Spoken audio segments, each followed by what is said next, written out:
호세아서 1장에서 하나님께서는 심판을 말하신 후에 회복을 말씀하십니다. 그리고 그것을 통해서 하나님께서 원하시는 것이 무엇인가를 알려주시죠.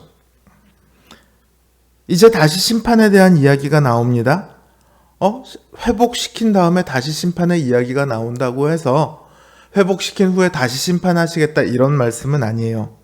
선지서를 보면 심판에 대한 경고가 나오고 회복의 이야기가 나오고 또 경고의 이야기가 나오고 또 회복에 대한 이야기가 나오고 이게 계속 반복이 됩니다. 특히나 이사야서 같은 경우는 매우 긴 성경임에도 불구하고요. 이게 수도 없이 반복이 돼요. 그래서 마치 한 얘기 또 하고 한 얘기 또 하는 것처럼 느껴질 수 있지만 그렇게 하신 이유는 뭐냐면 그만큼 하나님께서 간절하게 말씀하고 계시다는 거예요.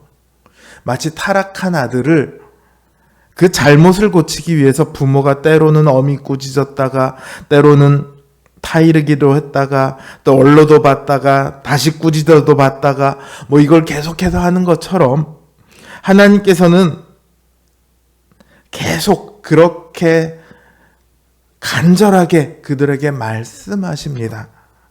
그게 바로 선지서예요. 호세아서 역시 마찬가지죠. 그러니까 이렇게 심판 회복 다음에 다시 심판의 얘기가 나오고 다시 회복의 얘기가 나오고 이렇게 하는 것은 그만큼 하나님께서 간절히 이스라엘을 원하신다는 거예요. 그래도 1장과 조금 다른 건 있어요. 1장에서는 자녀들을 가지고 심판을 이야기하셨는데 이제 2장에서는 어머니에 대해서 심판을 이야기하십니다. 1장에서 내 자녀가 아니라고 하셨던 하나님께서 2장에서는 내 아내가 아니고 나도 그녀의 남편이 아니다 이렇게 말씀하세요. 여기 어머니는 이스라엘입니다. 하나님께서는 이스라엘을 두고 자신의 신부라고 말씀하세요. 그러나 이제 하나님께서는 그 이스라엘이 더 이상 자신의 신부가 아니라고 말씀하십니다. 부부의 관계가 끝이 났다는 말이죠.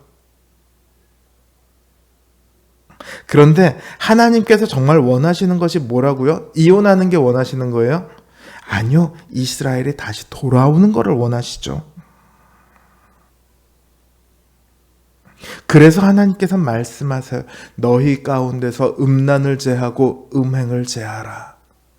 그렇지 않으면 벌거벗겨서 나던 날과 같게 할 것이다. 이렇게 말씀하세요. 여기 나던 날은 아이가 태어나면 기쁜 거 아닙니까? 탄생은 기쁜 날이죠. 그러나 여기 나던 날은 결코 기쁜 탄생을 얘기하는 게 아니에요. 아무것도 없고 아무것도 할 수 없는 그런 상태죠. 특히나 이스라엘이 언제 탄생합니까? 출애굽을 통해서 탄생하죠. 이스라엘은. 그러니까 그들이 나던 날과 같다라고 한다면 어떻게 됩니까? 애굽의 노예와 같은 날. 그들을 다시금 노예가 되도록 하시겠다는 거예요.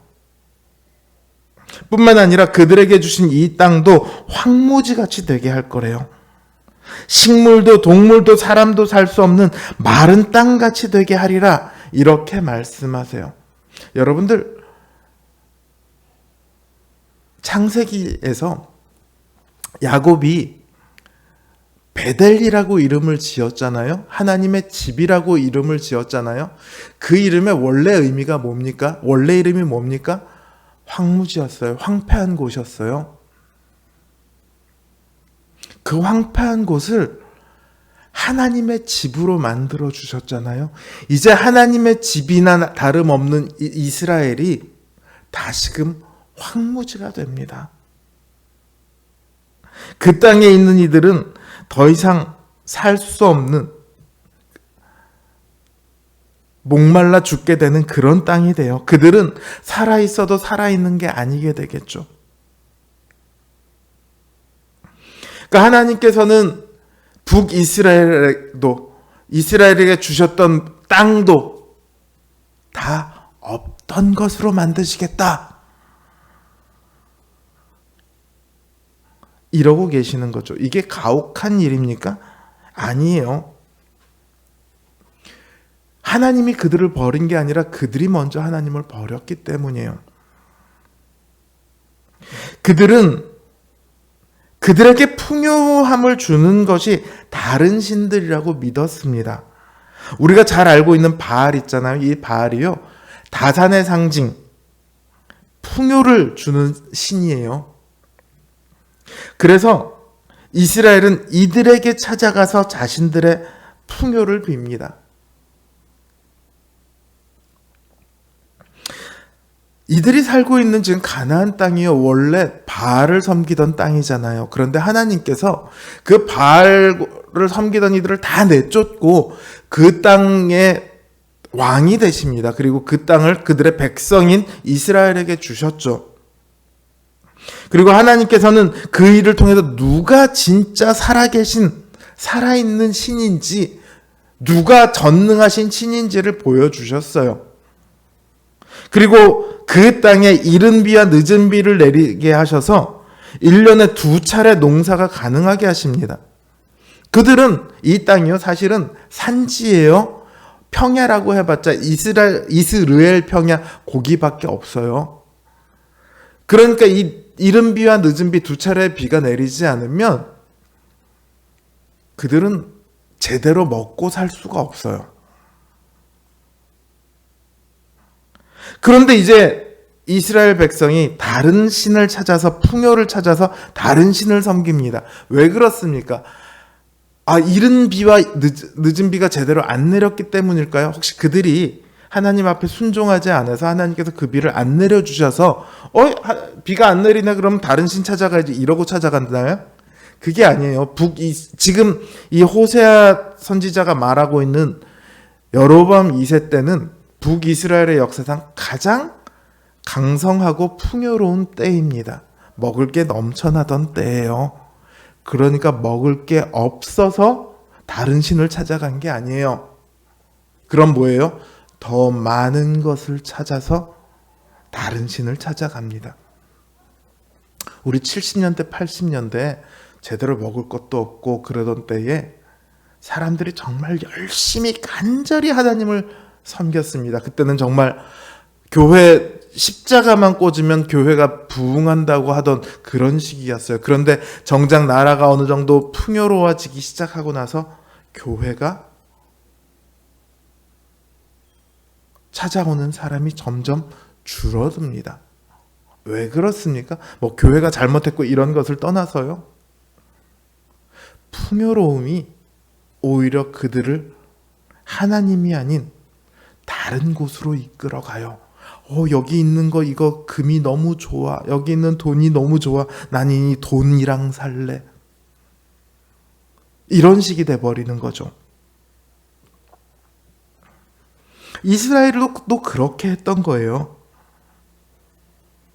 그들은 다른 신을 찾아가서 풍요를 구했습니다. 그들의 이런 말은요, 하나님을 버리는 거라고요. 하나님이 내 남편, 내 하나님이 아니라 바알이 이제 내 남편이고 바알이 내 하나님이야, 이렇게 말하는 것이나 똑같죠. 가나안 땅에서 바알을 제하셨던 하나님인데 그 땅에 다시 바알을 끌어들이고 하나님을 제거하려고 시도하는 거예요. 반역이죠. 그냥 바람 피는 정도가 아니라 반역이죠. 하나님께서는요, 이제 이스라엘이 다른 남편을 찾아가는 그 길에 가시나무와 담장을 두어서 그 길을 막으시겠다, 이렇게 말씀하십니다. 이스라엘은 더 이상 그 길을 찾아갈 수 없을 겁니다. 더 이상 그들에게 아무것도 구할 수 없고 그들에게 아무것도 받지 못하게 될 겁니다. 그때가 되면 그들은 자신들에게 먹을 것을 주신 분이 누구인지를 알게 될 거예요. 자신들이 받은 것이 얼마나 감사한 것인지를 알게 될 거예요. 이 가시나무와 담장을 두신다는 말이 뭐냐면 이스라엘을 멸망시키겠다는 얘기예요. 그들이 포로로 끌려가든 혹은 이 땅에 남든 그들은 다른 나라의 압제 속에서 노예와 같은 삶을 살며 자신들의 뜻대로 자신들이 원하는 신을 섬기지도 못하게 될 거예요.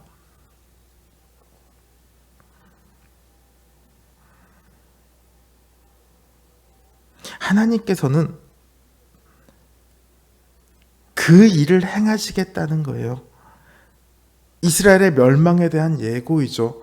그러면서 지금 음행을 제하라, 음란을 제하라 이렇게 말씀하시잖아요. 그거 안 하면은 이렇게 멸망시키겠다고 하시잖아요. 그러면 이들이 그래서 그거를 제하나요? 음란을 제하나요? 아니요. 그들은 결국 멸망에 이르죠. 그럼에도 불구하고 하나님께서 이렇게 말씀하신 이유가 뭐냐면 나라가 멸망하고 났을 때, 포로로 끌려갔을 때 내가 왜 멸망에 이르게 되었는가를 알아야 돌아올 수 있잖아요. 알 수 있게끔 하나님께서 미리부터 말씀하고 계시는 거예요. 실제로 그들은 멸망하죠. 그들은 울며 뉘우치게 돼요. 정말 살아계신 하나님을 내가 배반하고 내가 하나님을 떠나서 다른 신을 섬겼구나. 그래서 내가 멸망하게 되었구나. 이걸 알아야 하나님한테 다시 돌아올 수 있죠.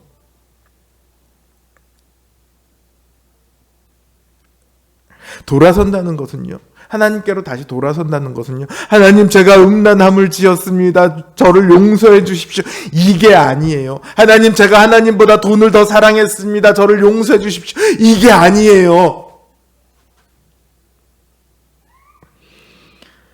그 삶이 이전의 음행의 삶과는 다른 삶, 오직 하나님만을 의지하고 하나님만을 경배하는 삶이 되어야 그게 돌아오는 거잖아요.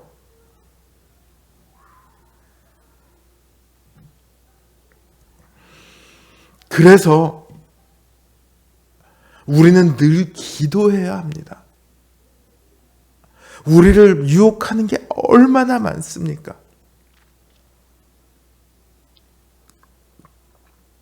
우리의 삶이 정말 하나님만 사랑하고 하나님만 바라고 하나님만을 섬기는 삶이 되어야 하는데 이게 잘 안 되거든요. 이게 너무 힘들거든요. 그래서 기도해야 되는 거예요. 신자의 성화의 삶을 한마디로 말하라. 그러면 기도예요. 기도를 통해 이루어지는 거룩한 삶이에요. 기도가 없이는 아무것도 이룰 수 없습니다. 오늘 하나님의 이 간절한 경고를 들으십시오. 우리 삶 속에 얼마나 많은 다른 신들이 있습니까? 우리의 마음을 뺏어가는 것들이 얼마나 많습니까? 그러나 그 어떤 것도요, 이 간절하게 경고하시는 그 하나님보다 우리를 더 간절하게 원하는 것은 없습니다. 이제 그 하나님의 간절함에 응답하십시오. 여러분도 하나님 앞에 간절하게 나아가 하나님을 구하십시오. 하나님께서는 자신을 찾는 자를 만나주시며 자신을 부르는 자에게 응답하겠노라 약속하셨습니다. 하나님의 그 간절한 경고 앞에 오늘 우리의 간절한 기도로 답하는 우리 성도님들 되시길 주님의 이름으로 기원합니다. 주신 말씀 생각하며, 그리고 각자가 가지고 있는 기도 제목들 주님 앞에 고백하며 이제 기도하는 시간을 갖겠습니다. 기도합니다.